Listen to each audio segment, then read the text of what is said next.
여론조사 흐름도 좀 저희가 살펴볼게요. 최근 여론조사 결과를 좀 보면요. 한 화면을 좀 띄워주시죠. 국민의힘의 지지율이 상승하는 모습을 볼 수가 있습니다.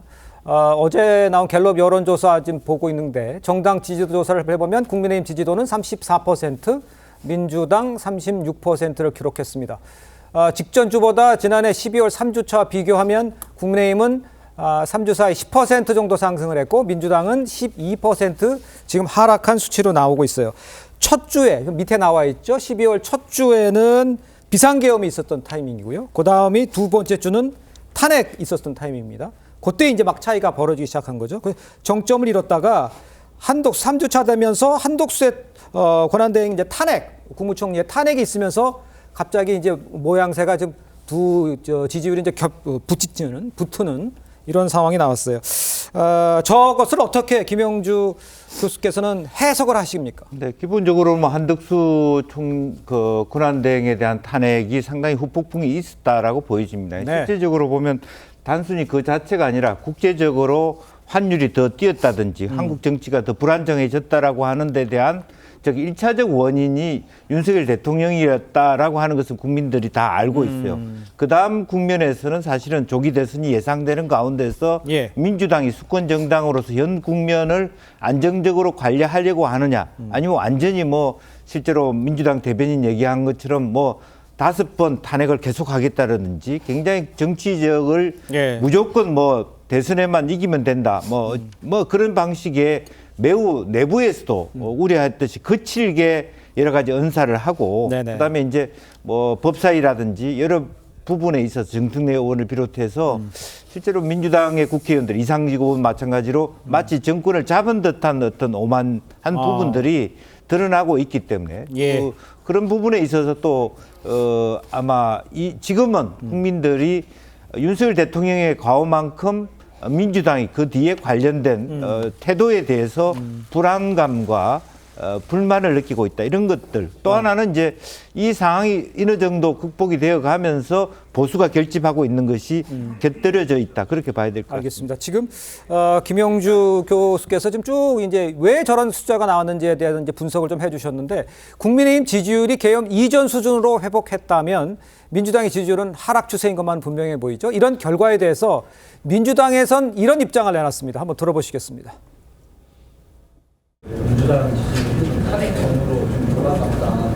국민의힘 지지율이 조금 보수층이 결집하고 있다 이런 상황인데. 뭐 그것도 어떤 측면에서 보면 보수의 결집이고 그로 인한 보수의 과표집이 있는 것이고 그렇게 결집하고 있는 것이 뭔가 무슨 정당한 어떤 콘텐츠나 내용을 가지고 결집하는 것이 아니라 가짜 뉴스로 인해서 결집이 이루어지는 것으로 저희들은 이해를 하고 있습니다. 그렇게 유지되고 있는 결집은 곧 무너질 것이다. 저는 그렇게 생각을 하고 있습니다. 그러나 이 상황에 대해서 저희 민주당이 최대한 또 국민과 함께 호흡하면서 이 문제를 해결하기 위한 또 능력을 또 보여주는 것이 저희들한테 필요한 일이다 이렇게 생각하고 있습니다. 자, 강성필 부위원장께 부대변인께 여쭤봐야겠습니다. 과표집이고 가짜 뉴스로 저렇게 된 겁니까?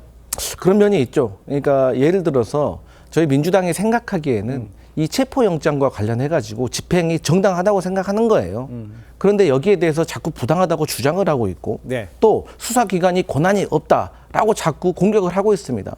그리고 또 앞서 우리도 말을 했지만 중앙지법에 신청을 했었어야 되는데 서부지법에 신청을 했기 때문에 이건 부당하다. 여러 가지 이러한 정치적 공세들이 보수 결집을 원하고 있는 보수층 지지자들에게 명분을 만들어주고 있고 이 비상계엄으로 인해서 앞으로 탄핵 심판에 열릴 것이고 탄핵 심판이 되어가고 있는 중이고 만약 여기서 대통령이 탄핵이 되면 조기 대선이 열릴 것인데 여기서 보수가 결집을 해야 된다. 절대 이재명 대통령 되는 것은 막아야 한다. 이런 나름대로의 보수층의 명분과 근거들이 쌓여가는 어떤 모습이 있기 때문에 지금 정당 지지도가 올라갔지만 결국에는 제자리를 찾아갈 것이다. 그렇게 보여집니다.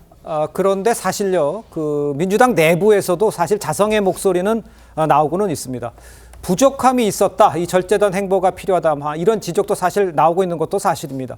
비상계엄 이후에 민주당의 행보, 중도층 이탈로 아까 김영주 교수께서도 얘기했는데 민주당의 내부에서 밖에서 봤을 때는 어떻게 평가를 하세요?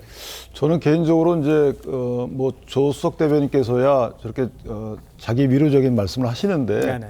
국민이 무너지지는 않죠. 진보건 그 보수건 간에 국민이 무너지지는 않습니다. 국민이 잠깐 이탈하거나 할 수 있어도. 예. 근데 문제는 뭐냐면 지금 조국 신당의 지지율은 큰 변동이 없어요. 국회에서 사실 모든 특검이나 탄핵 등 같이 움직이고 있는데도 불구하고 네. 조국 신당의 움직임은 없는데 민주당의 지지율만 좀 요동이 있거든요.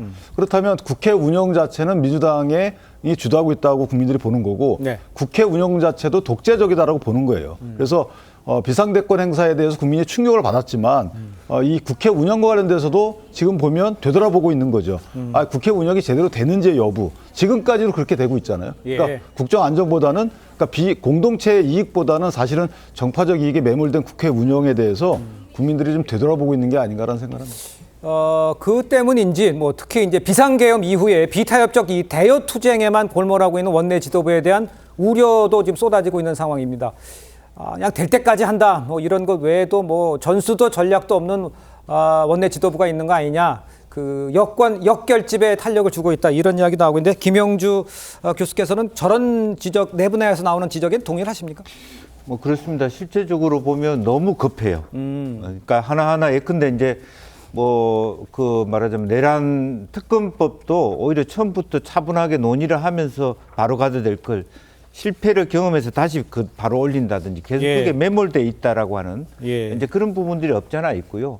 실질적으로 지금도 아울러 보면 총체적으로 보면 공수처를 누가 만들었습니까? 이런 말하자면 권한의 배분 속에서 오히려 민주당이 손해보는 결과들을 낳고 있고 민주당이 해왔던 일들에 대해서 민주당 스스로가 다음 정권에서 공수처 없애자 예. 이렇게 국가기관을 마음대로 늘렸다 없앴다 법안을 아주 인위적으로 하고 있다라고 하는 그런 것이 국민들을 불안하게 한다라고 네네. 하는 부분일 겁니다. 그리고 최상목 권한 대행에 있어서조차도 언제든지 탄핵시킬 수 있다라고 하는 것은 국민들이 봐도 예. 좀 과하다. 그렇게 느낄 수 있는 거고 아무래도 보수층 결집할 수 있다라고 하는 것은 얘기할 수 있지만 그 자체가 민주당이 지지율이 내려가고 있는 것을 설명할 수는 없지 않습니까?